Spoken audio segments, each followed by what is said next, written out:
예, 오늘은 구화절입니다. 구화절. 들어가기 전에 앞에 거 복습하셨나요? 예, 앞에서 말씀드렸다시피 이해하셨으면 반드시 암기를 철저히 하시라고 말씀드렸어요. 예, 이거 놓치시면 안 돼요. 이해 못할 건 사실 없죠, 앞에. 그렇게 어려운 내용들이 아니기 때문에 문법이라는 게. 특히나 지금까지 배운 것은. 그러니까 왜 암기를 또 철저히 해야 되느냐? 이게 우리 나이가 먹으면 언어의 문이 닫혀버리는데 인위적으로 영어 문법책 한 권 머릿속에 담아두자고 지금 우리 문법 배우는 거거든요. 그러니까 한국어의 원어민으로서 우리는 이미 머릿속에 완벽한 한국어 문법책을 하나씩 가지고 있을 겁니다. 있는지조차 모를 정도로 자연스럽게 필요할 때마다 꺼내서 사용하고 있죠. 무의식적으로. 근데 영어는 우리가 원어민이 아니니까 어쩔 수 없이 아주 어렸을 때부터 자연스러운 방법을 통해서 지속적으로 영어를 하지 않았다면 어느 정도 나이가 먹으면 강제로 문법책 한 권을 넣어줘야 합니다. 방법이 없습니다.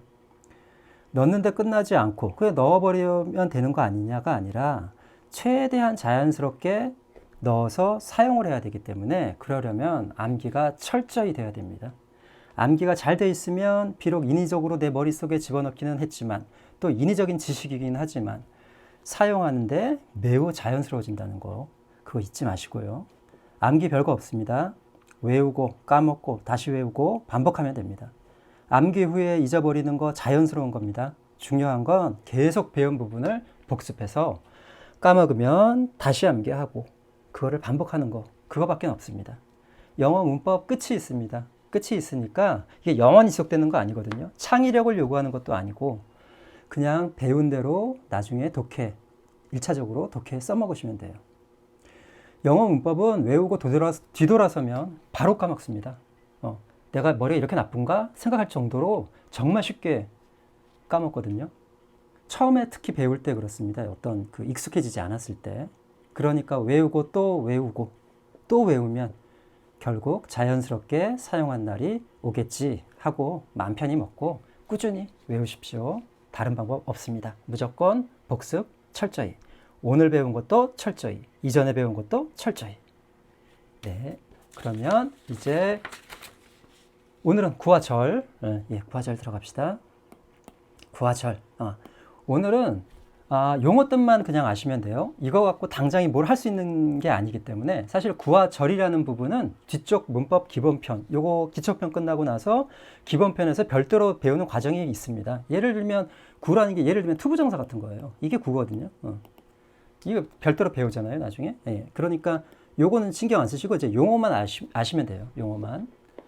여기서는 오형식 하기 위해서 그냥 필요한 개념 정도만 익히고 간다. 그렇게 넘어가면 되겠다. 정도만 하시면 돼요. 먼저 구화절 용어부터.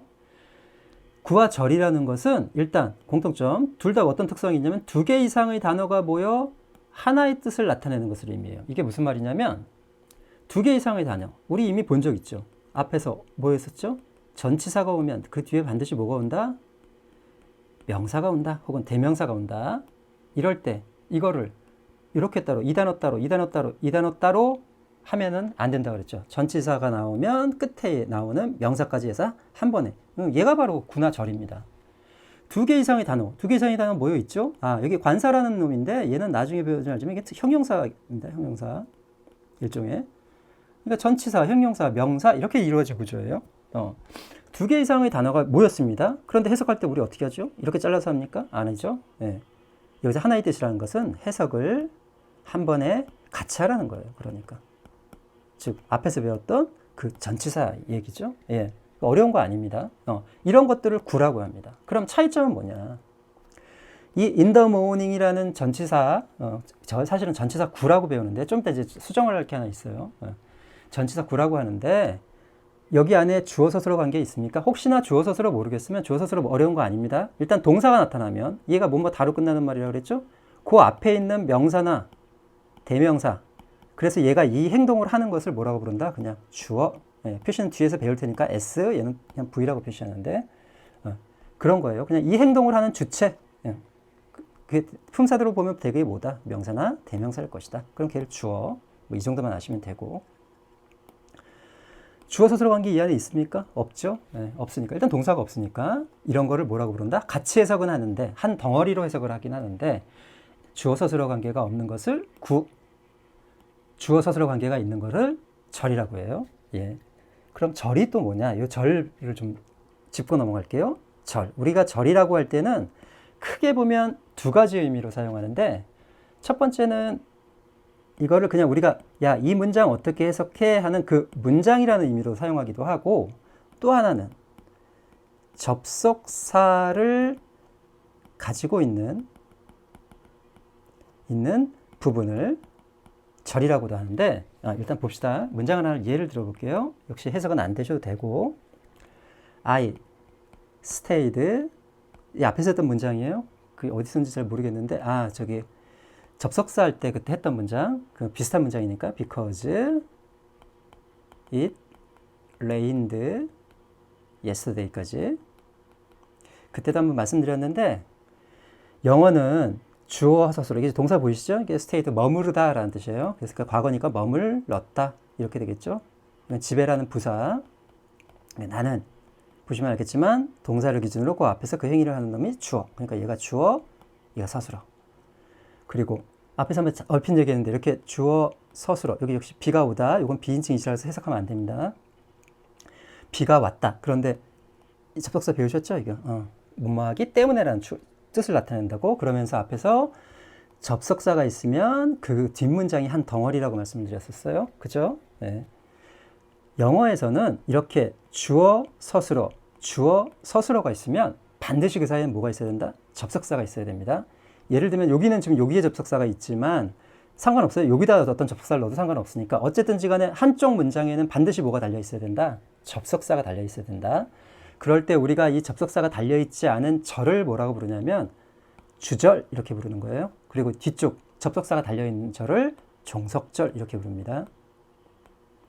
됐죠? 네. 그럼 봅시다. 여기서 이거 그러니까 결론적으로 이걸 잊지 마시라는 거예요. 영어에서는 주어 서술어 있으면 여기든 어떻게 해석한다? 어떻게 해석하는 게 아니라 뭐가 있어야 된다? 예, 둘 중에 한 군데는 반드시 뭐가 있어야 된다? 접속사가 있어야 된다. 일단 여기로 있는 걸로 칠게요. 그러니까 SV 접속사가 있고 SV 반드시 접속사가 있어야 되는데 그럴 때 해석하실 때 요거 별도의 문장으로 보시면 돼요. 즉 접속사를 달고 있는 문장은 그 뒤에 이어지는 문장과 뜻이 나중에 합쳐지기 때문에 예를 들면 여기 it rained 비가 오기 때문에라고 요 문장과 합쳐지기 때문에 반드시 접속사는 그 자기가 이끄는 절의 맨 앞에 있다라는 거, 또 접속사가 있으면 그 문장부터 여기까지가 한 덩어리로 해석해야겠구나 라고 생각하시면 된다는 거예요. 이해하셨죠? 네. 그러면 첫 번째 다시 절로 돌아와서 우리가 문장이라고 할 때는 가끔 우리가 문장이 뭐야 라고 할 때는 이 전체를 문장이라고 하기도 하죠. 예, 이럴 때 쓰는 표현인데 우리 문법적으로는 이건 별로 의미가 없습니다. 우리가 관심 있는 것은 2번입니다. 2번. 접속사를 가지고 있는 부분. 보면 알겠지만 접속사를 가지지 않은 부분도 사실은 절이라고 하는데 우리 문법의 주요 관심사는 어디냐면 이 뒷부분. 즉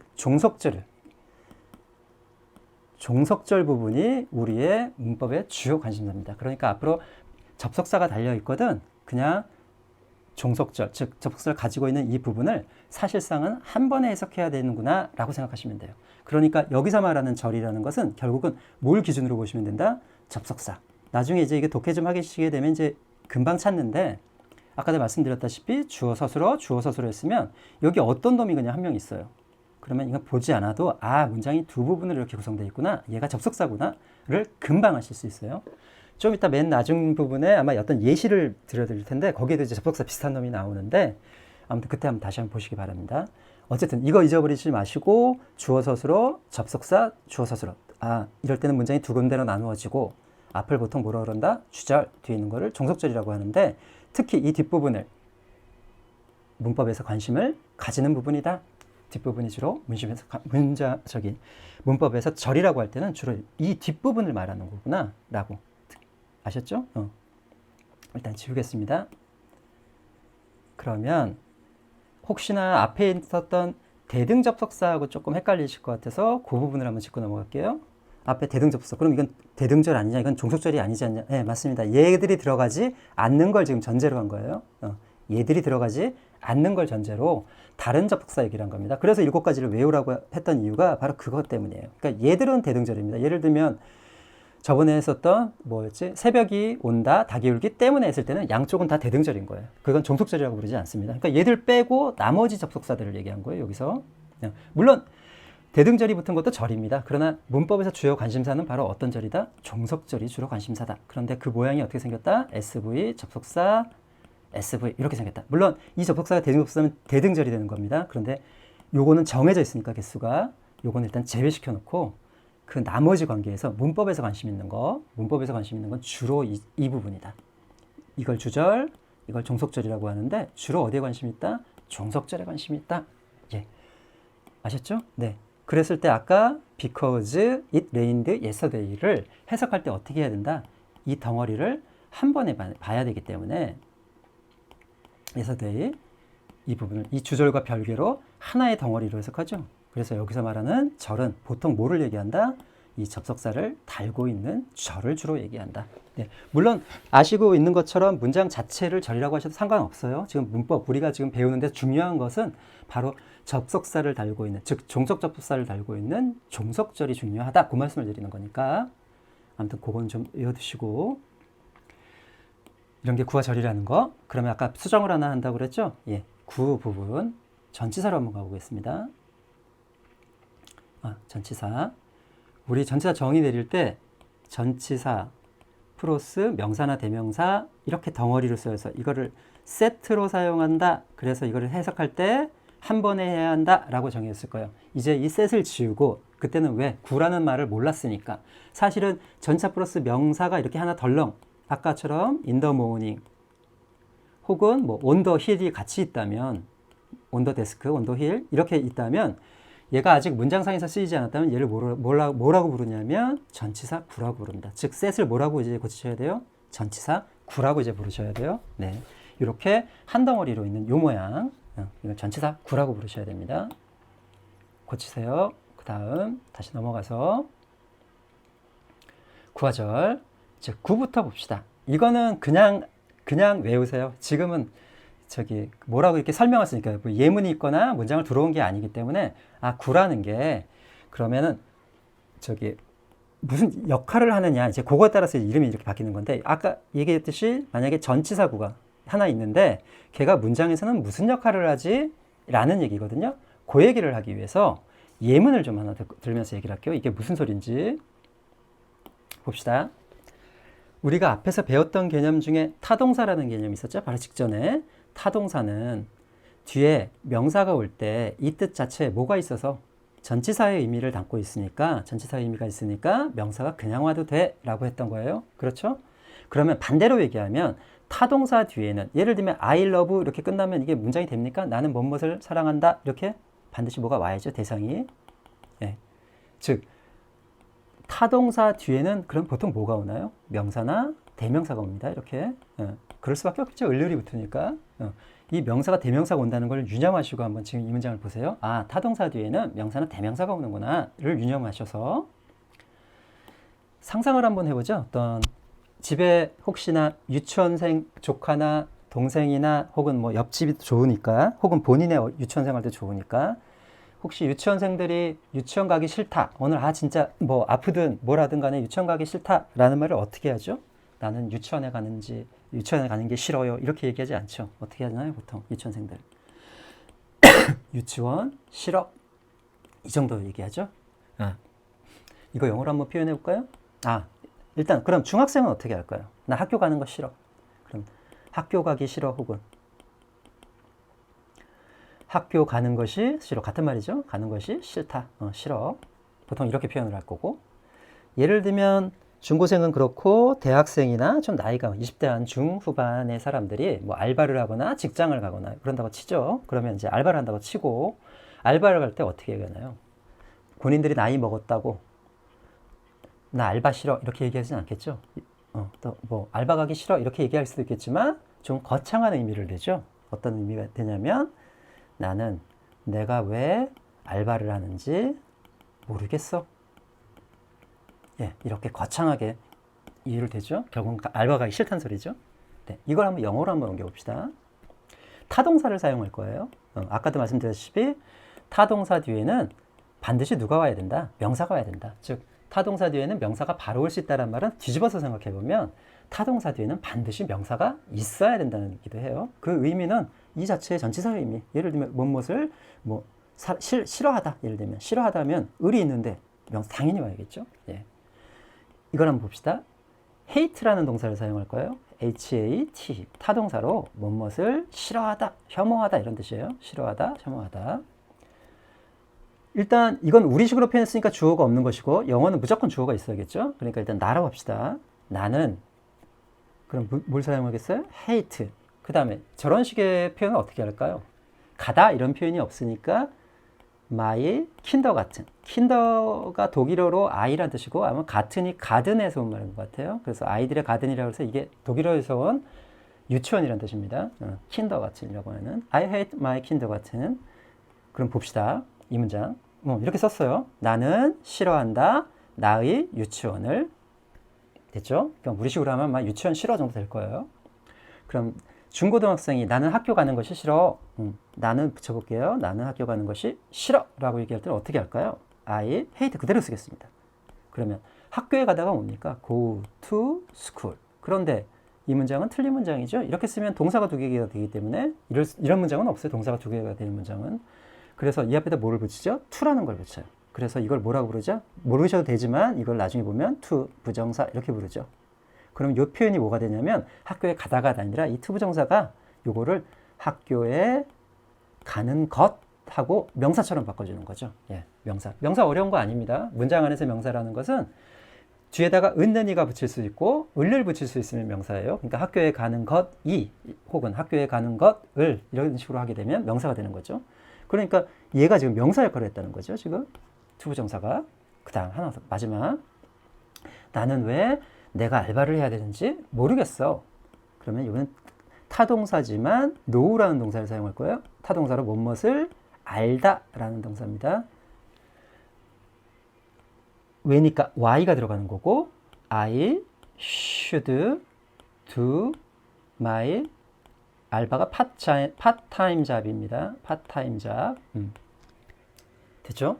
그러면 왜 내가 해야 하는지 should는 뭐뭐 해야 한다. 동사와 합쳐서 늘 해석해야 되는 거죠. 해야 한다. 나의 파트타임 잡을, 즉 알바를 왜 해야 되는지를 알다의 반대말이니까 모른다 라고 되는 거죠. 그럼 여기서 공통점을 하나 찾아보죠. 여기 한번 봅시다. 얘도 타동사. 뜻은 다르지만 싫어하다, 알다라는 뜻은 다르지만 얘도 타동사. 얘도 타동사. 그러니까 뒤에 누가 와야 되는 거죠? 명사가 와야 되는 거죠. 그러니까 명사가 와야만 또 문장이 성립합니다. 나는 싫어한다 나의 유치원을. 나는 싫어한다 학교에 가는 것을. 나는 모른다 왜 내가 해야 하는지 나의 알바를.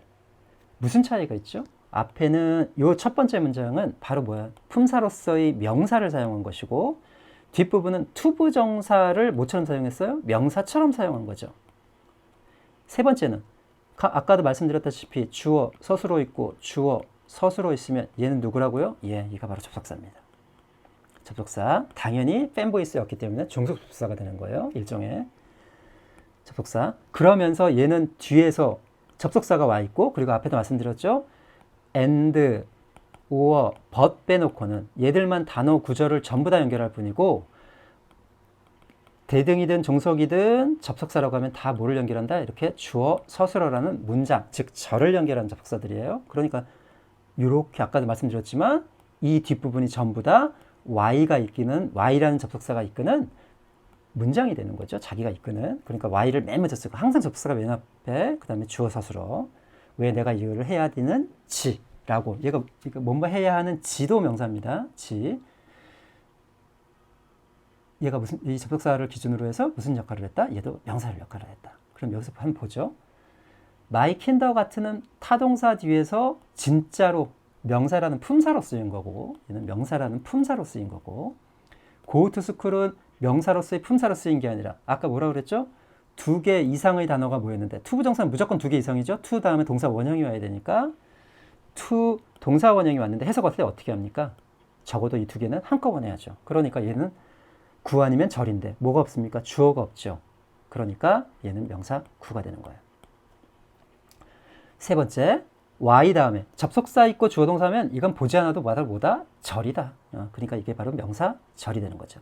왜 얘를 명사구라고 부르고 명사절이라고 부르는지 아시겠어요? 안에서 명사와 같은 역할들을 하고 있죠. 즉 같은 자리에 쓰여 있다는 거죠. 그런 것들을 문장에서의 역할이라고 합니다. 요건 요 바로 뒤에서 나옵니다. 문장에서의 역할이라고 합니다. 이 역할이란 말을 잘 기억해 두세요. 역할을 말할 때는 보통 품사와 상관없이 뭐라고 얘기한다? 명사든 명사구든 명사절이든 명사처럼 역할을 했다. 이렇게 역할을 했다라고 하는 거예요. 단지 명사의 역할을 한 품사니까 그냥 명사라고 부르는 거고 명사구라고 할 때는 명사구라고 할 때는 구인데 명사의 역할을 명사처럼 쓰이고 있구나. 왜? 타동사 뒤에서 명사로 들어가야 되니까. 세 번째, 뭐가 절이 하나 와 있는데 접속사, 주어, 서술어 이렇게 나와 있는데 얘가 누구 자리에 쓰여있죠? 지금 타동사 되니까 명사 자리야. 그러니까 얘를 명사절 이렇게 부르는 겁니다. 즉 명사구나 명사절이라는 말은 명사구, 예를 들면 구인데 명사 자리에 쓰였구나. 그걸 좀 다른 얘기로 하면 명사의 역할을 했구나 라고 얘기를 하는 거예요. 또 명사절이라는 소리는 얘가 형태는 절인데 어디서 쓰였다? 명사가 쓰일 자리에 쓰였다. 그래서 명사의 역할을 한다고 해서 명사절이에요. 이해하셨죠? 그러니까 명사구, 명사절이라는 말은 구나 절이 명사 역할을 하는구나 라고 생각하시면 돼요. 그러면 여기서 한번 보죠. 뻔히 단어가 있는데도 불구하고 이렇게 단어, 즉 명사가 있는데도 불구하고 구나 절을 쓰는 이유는 뭘까요?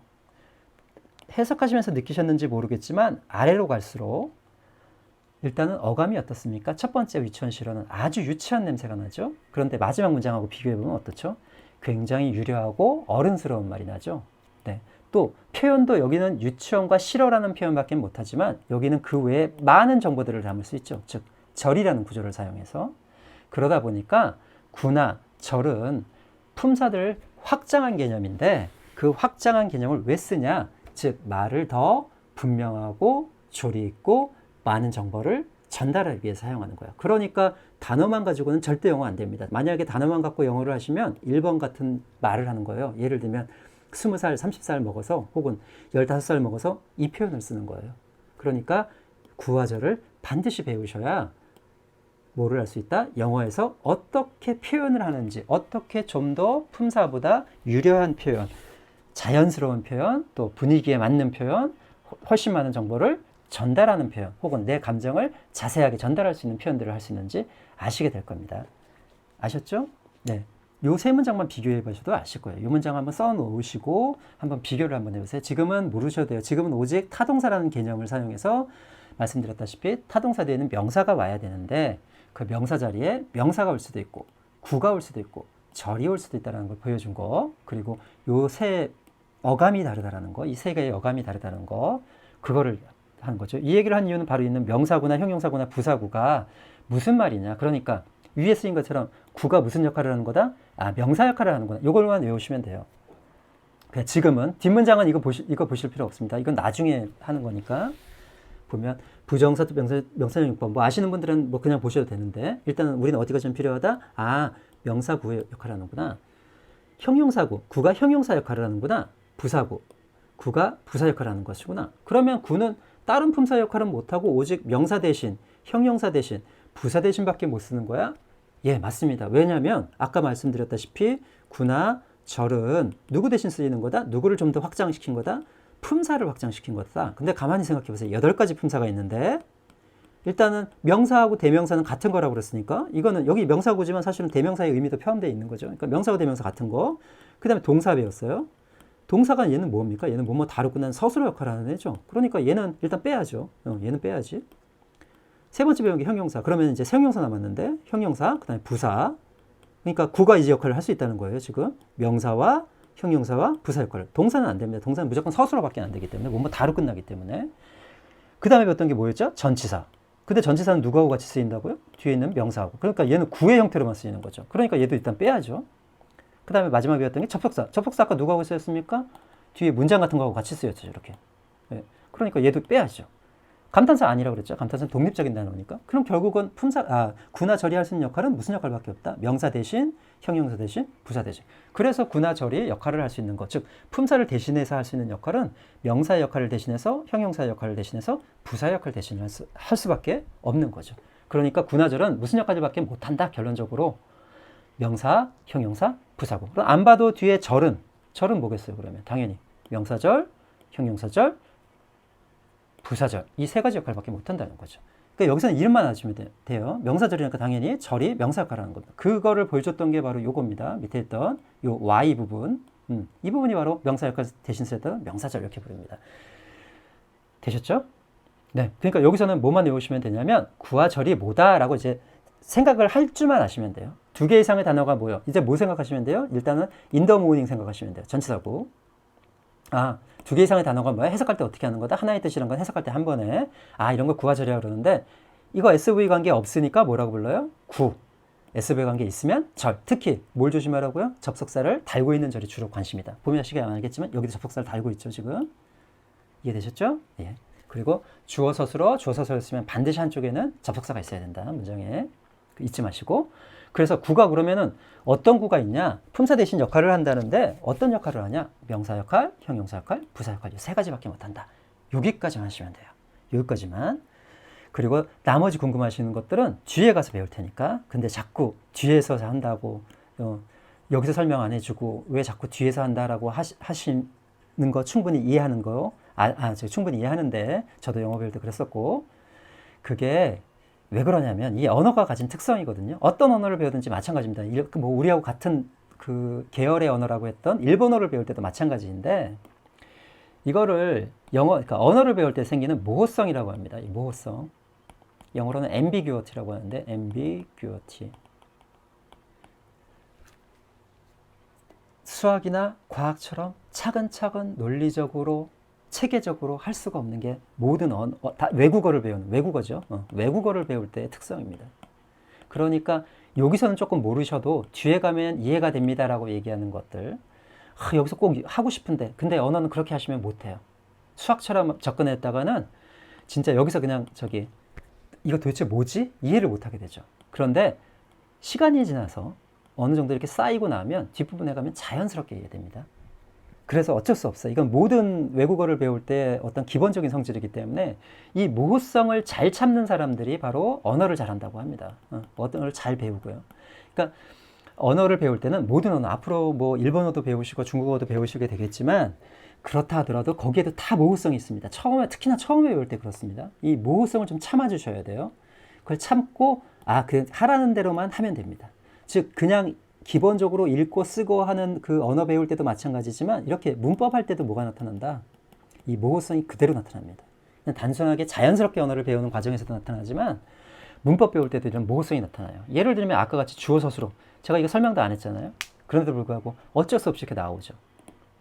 그럼 이렇게 설명하는 거예요. 그러면 나는 주어 서술어 모르는지 모르겠는데 좀 참으시면 돼요. 이거 뒷부분 가면 나오거든요.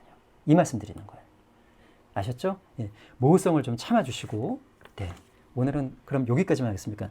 그러니까 다른 거 하실 거 없어요. 그냥 구나절 개념 아시고 구나 절은 요 세 가지 역할을 한다. 절도 마찬가지고 명사절, 형용사절. 그리고 명사절이 무슨 말이냐? 절인데 누구 자리에 쓰였다? 명사 자리에 쓰였다. 이렇게 생각하시면 돼요. 절이 어디 자리에 쓰였다? 형용사 자리에 쓰였다. 그걸 조금 확장하시면 문장에서 뭐 하겠다는 거죠? 형용사가 바로 문장에서 명사 주식하니까 바로 형용사절도 그렇게 하겠죠. 그 유명한 형용사절 두 개가 바로 관계대명사와 관계부사입니다. 네. 그건 나중에 여기까지만 하시면 돼요. 그러니까 여기까지만. 나중에 자연스럽게 다 풀립니다. 여기까지만 천천히 따라오시면 돼요. 오늘은 구와 절. 예, 내일이 될지 다음이 될지 언젠지 모르지만 그 다음은 이제 아까 했던 문장의 요소라는 것을 할 겁니다. 역할에 대해서 할 겁니다. 역할에 대해서 오늘은 여기까지 하겠습니다. 들어주셔서 감사합니다. 복습 열심히 하시고요.